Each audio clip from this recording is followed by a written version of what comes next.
क्या होगा जब एक प्लेन उड़ रहा हो और एक पायलट को नींद आ जाए? एक इंसान ने कैसे 30,000 रुपए गंवाए लेकिन उसके बाद 8 लाख रुपए कमाए?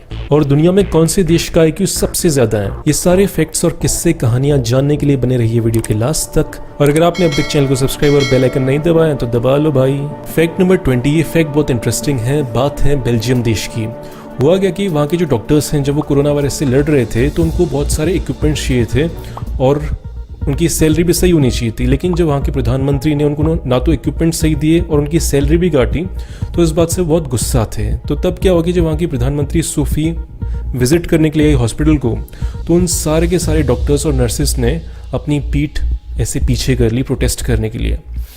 और अगर यही काम अगर इंडिया में हो तो कैसा रहेगा? कमेंट्स में होता है ना। फैक्ट नंबर 19, ये किस्सा बहुत इंटरेस्टिंग है, आपके दिल को छू लेगा।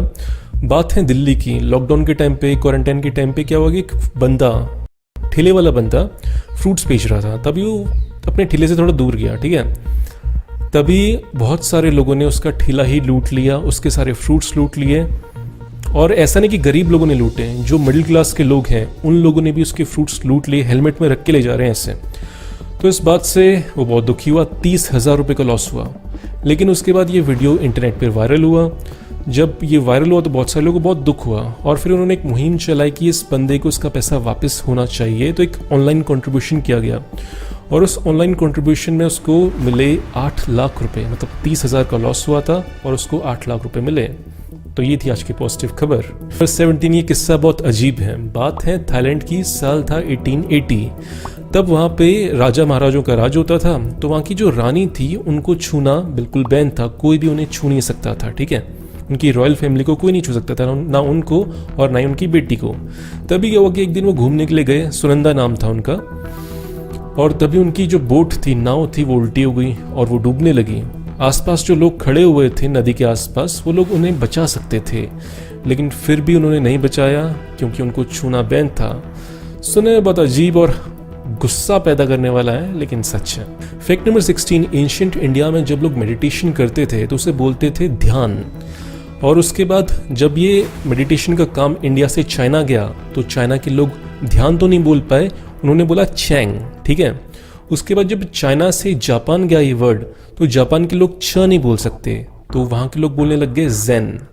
तो ऐसे करके अगर हम हिस्ट्री को देखें तो जो ईस्टर्न फिलॉसफी है, जो एंशिएंट सिविलाइजेशन है, उसमें इंडिया से ही बहुत सारी चीज़ें दुनिया भर में निकली हैं।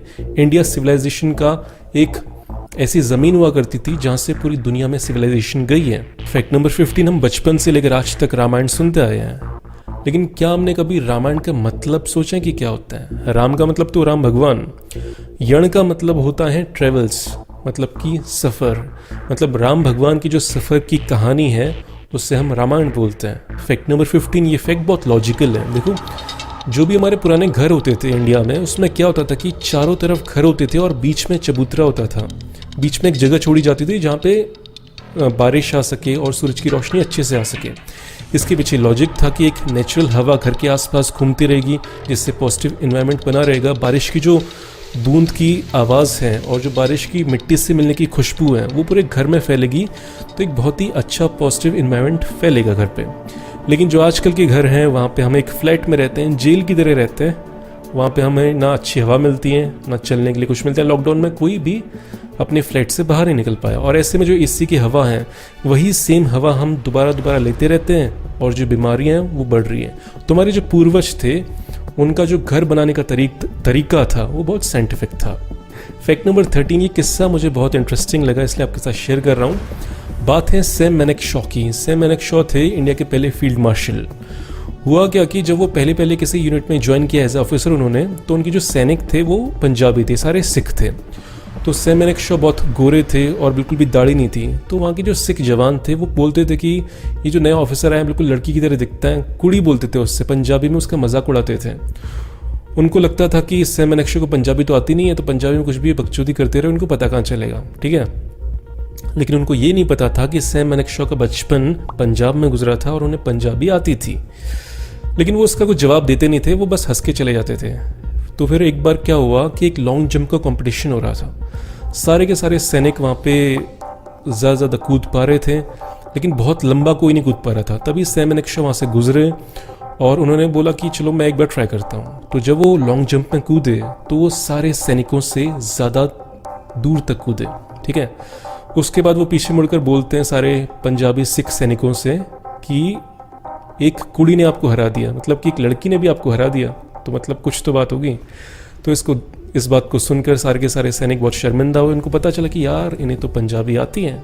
फैक्ट नंबर 13, क्या आपको पता है कि इंडिया के इकलौते रेसलर खली, जो कि बहुत बड़े हैं, उनके नाम से मैक्सिको देश में एक अलग से दिन मनाया जाता है। मैक्सिको के लोग खली को इतना पसंद करते हैं कि वहाँ पे अगस्त 13 डेट को खली डे के नाम से मनाया जाता है। फैक्ट नंबर 12, चांद पर हम सच में गए थे या नहीं गए थे, आपको क्या लगता है कमेंट्स में बताना। इसी से रिलेटेड ये किस्सा है। हुआ क्या कि नील आर्मस्ट्रॉन्ग से बहुत बार लोग ये सवाल पूछते थे कि आप सच में गए थे कि नहीं गए थे। तो ऐसे एक बार एक बंदा अचानक से उनके सामने आया और उनके सामने बाइबल रख दी। बाइबल रखकर वो बोलते कि इस पर हाथ रख के बताओ कि तुम सच पे चांद पे गए थे या नहीं गए थे। और इसके बाद नील आर्मस्ट्रॉन्ग को गुस्सा आ गया, उन्होंने एक मुक्का दिया उसके। क्या आपने कभी सोचा कि इंडिया की हिस्ट्री में कितनी सारी किताबें, कितने सारी मैन्युस्क्रिप्ट्स लिखे गए होंगे एंशिएंट इंडिया में। उसके बाद बहुत सारे आक्रांता आए इंडिया में और उन्होंने बहुत सारी किताबें जला दी। नालंदा यूनिवर्सिटी 3 दिन तक जलती रही थी। लेकिन इसके बाद भी इंडिया में आज की डेट में 35 लाख एंशिएंट किताबें, मैन्युस्क्रिप्ट्स हैं, जो कि बिल्कुल ओरिजिनल फॉर्म में है। ये दुनिया में सबसे ज़्यादा हैं।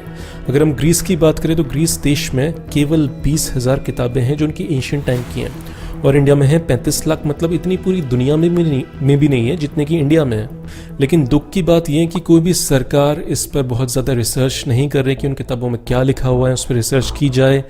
ऐसा होता नहीं है। फैक्ट नंबर 11, अगर मैं आपसे पूछूं कि इंडिया की हिस्ट्री में सबसे बड़ा साम्राज्य कौन से राजा का था, तो आप बोलोगे, बहुत सारे लोग बोलेंगे अकबर, ठीक है। लेकिन एक राजा ऐसे थे जिनका साम्राज्य अकबर से भी बड़ा था। उनका नाम था राजेंद्र चोला। उनका साम्राज्य इंडोनेशिया, कंबोडिया, वियतनाम तक फैला हुआ था।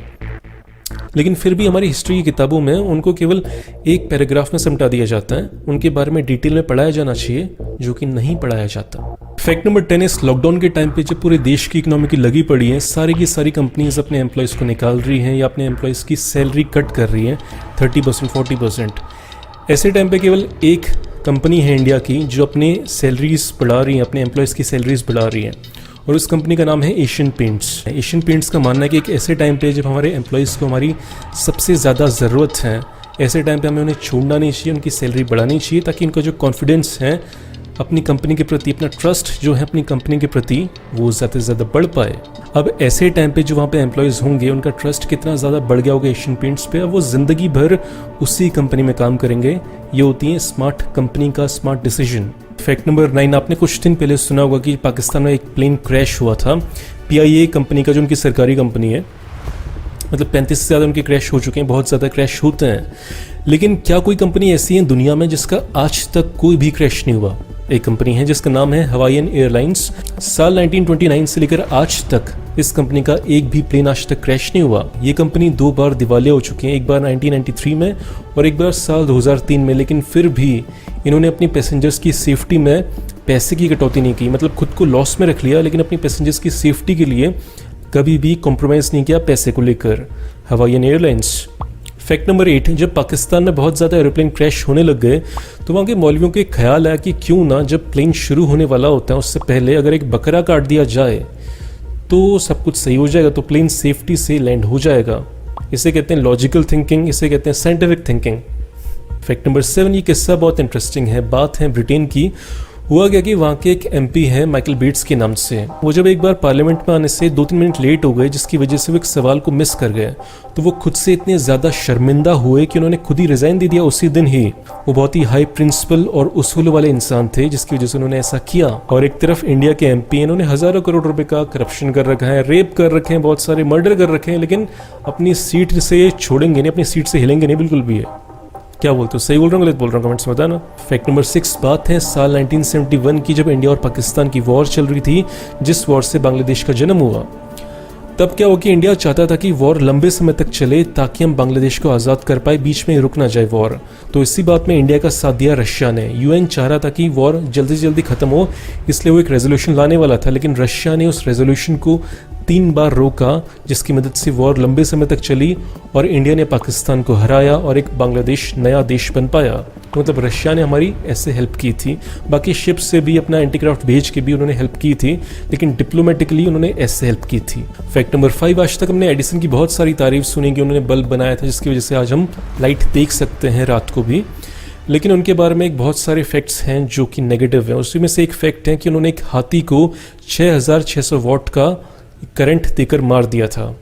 हुआ गया था कि उस हाथी पर इल्ज़ाम ये लगा था कि उसने 3 बच्चों को मार दिया, तो फिर कोर्ट ने उसे मौत की सज़ा दी थी। तो एडिसन ने कहा कि मैं इसे एक्सपेरिमेंट के लिए यूज़ करना चाहता हूँ, तो उन्होंने उसे 6600 वॉट का एक करंट दिया, जिसके बाद उस हाथी की मौत हो गई। फैक्ट नंबर 3, अगर मैं आपसे कहूं कि आने वाले 5 साल के अंदर हमें शब्दों का इस्तेमाल करने की ज़रूरत नहीं पड़ेगी, हमारे दिमाग से ही आपका दिमाग कनेक्ट हो जाएगा और हम सब दिमाग में बातें कर पाएंगे, शब्दों की ज़रूरत ही नहीं होगी। यही प्लान है इलॉन मस्क अगले 5 साल के लिए कि हमारे दिमाग के पीछे एक ऐसी चिप लगाई जाए कि हमारे थॉट्स एक दूसरे से कनेक्टेड हो जाए और हमें शब्दों का इस्तेमाल ही ना करना पड़े। क्योंकि जब भी हम शब्दों का इस्तेमाल करते हैं तो कन्फ्यूजन पैदा होता है कि आप ये सच में बोल रहे थे, ये सार्कास्टिक था, ये मजाक कर रहे थे या गुस्से में बोला।